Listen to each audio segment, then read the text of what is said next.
Hello বন্ধুরা, আশা করি সবাই ভালো আছে। আমিও ভালো আছি।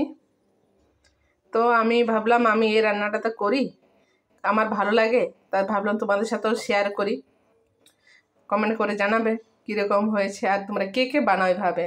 তো কাঁচা মাছের আমি ঝাল বানাবো, তার জন্য আমি 500 গ্রাম রুই মাছ নিয়ে নিয়েছি, ভালোভাবে পরিষ্কার করে ধুয়ে নিয়েছি। আর এখানে সমস্ত রকম মশলা আমি রেডি করে নিয়েছি। একটা বড় সাইজের পেঁয়াজ, 4টা কাঁচা লঙ্কা চিড়ে রেখেছি, একটা টমেটো মিডিয়াম সাইজের, ওটাও পাতলা পাতলা স্লাইস করে কেটে নিয়েছি, 1 চামচ কাঁচা লঙ্কা বাটা। খুব ঝাল নয়, কিন্তু আমরা একটু ঝাল খাই, যারা কম ঝাল খান তারা একটু কম করে নিতে পারেন, ঝালটা নিজের হিসাবে কম বেশি করে নিতে পারেন। আর এখানে আছে সাদা সরষে আর কালো সরষে একসাথে মিশিয়ে বাটা রয়েছে, 1 চামচ পোস্ত বাটা, যতটা সরষে বাটা ততটা পোস্ত বাটা। তো প্রথমে আমি মাছটা ম্যারিনেট করে নেব, তার জন্য সবার প্রথমে দিয়ে দেবো স্বাদ মতো লবণ। এবার আমি এর মধ্যে দিয়ে দেবো লবণের পর হলুদের গুঁড়ো, এটাও পরিমাণ মতো দিয়ে দিলাম। এবার দিয়ে দেবো সরষে বাটা, এবার দেব কাঁচা লঙ্কা বাটা, এবার দেব পোস্ত বাটা, আর দেব কেটে রাখা টমেটো।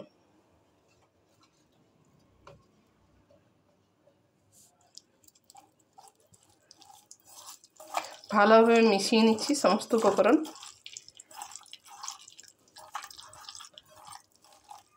একদম ভালোভাবে চটকে চটকে মেখে নিচ্ছি।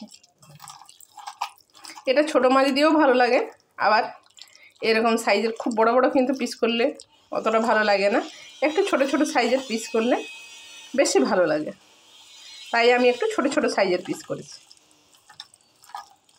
এবার আমি এর মধ্যে দিয়ে দেবো বেশ কিছুটা পরিমাণ সরষের তেল।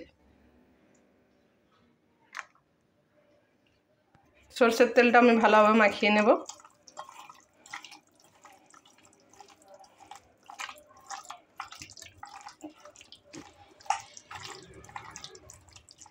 আমার কিন্তু ভালোভাবে মাখানো হয়ে গেছে। এতে আমি পেঁয়াজ দিচ্ছি, যারা মাছে পেঁয়াজ পছন্দ করেন না তারা কিন্তু এতে পেঁয়াজ না দিতেও পারেন। কড়াই আমি বসিয়ে দিয়েছি, কড়াইতে আমি অল্প পরিমাণে সরষের তেল দিয়ে দিয়েছি, এতে দিয়ে দিলাম কালো জিরে 1/4 টিস্পুনের মতন আমি দিয়ে দিয়েছি, খুব অল্প পরিমাণে ফোড়নে কালো জিরে। যেহেতু কাঁচা রান্না করছি তেল আমার কিন্তু খুব গরমের প্রয়োজন নেই। এবার দিয়ে দেব কেটে রাখা পেঁয়াজ। পেঁয়াজটা অনেকে মাছের সাথে মেখেই দেন, আমি হালকা ভেজে নেব।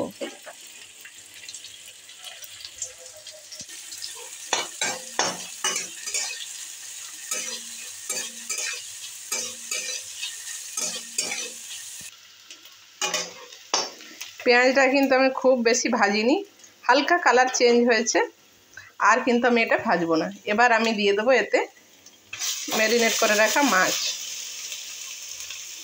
আমি 15 মিনিট আগে ম্যারিনেট করে রেখেছিলাম, যাতে মশলাটা ভালোভাবে লবণ মশলা সব কিছু ভালোভাবে মাছের মধ্যে ঢুকে যায়। বাস মিশিয়ে নিলাম। বেশি নাড়া যাবে না, তাহলে কিন্তু মাছ ভেঙে যাবে, যেহেতু ভাজা নেই।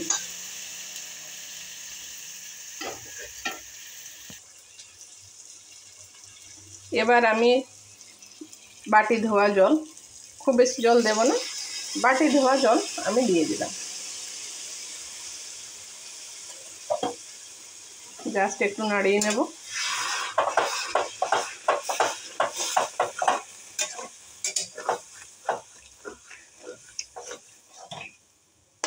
এটা খুব বেশি ঝোল ঝোল তো ভালো লাগবে না, মাখা মাখা। এবার আমি চিড়ে রাখা কাঁচা লঙ্কাগুলো দিয়ে দিলাম।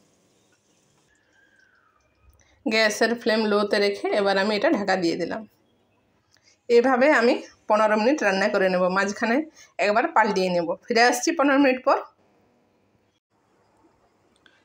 15 মিনিট হয়ে গেছে, এবার আমি খুলে নিলাম ঢাকাটা। মাঝখানে একবার আমি ঢাকাটা খুলে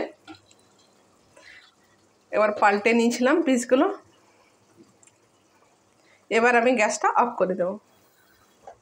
এখন যতটা ঝোল দেখা যাচ্ছে গ্রেভি রয়েছে, সেটা কিন্তু ঠান্ডা হওয়ার পর কিছুটা আবার টেনে যাবে। এখন আমি গরম যে কড়াইটা আছে ওতে থাকতে দেব। 10 মিনিট পর সার্ভ করে দেব।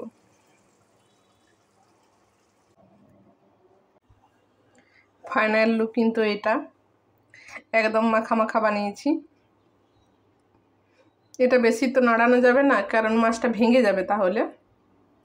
আমি খুব হালকা হাতে নাড়িয়েছি, তাই পিস কিন্তু আমার পুরোপুরি যেমন ছিল সেরকমই আছে। এটা কিন্তু গরম ভাতের সাথে দারুণ লাগে খেতে। যারা খাও তারা কমেন্ট করে জানাবি কে কে এইভাবে বানাও, আর যারা বানাওনি তারা একবার অবশ্যই কিন্তু ট্রাই করো।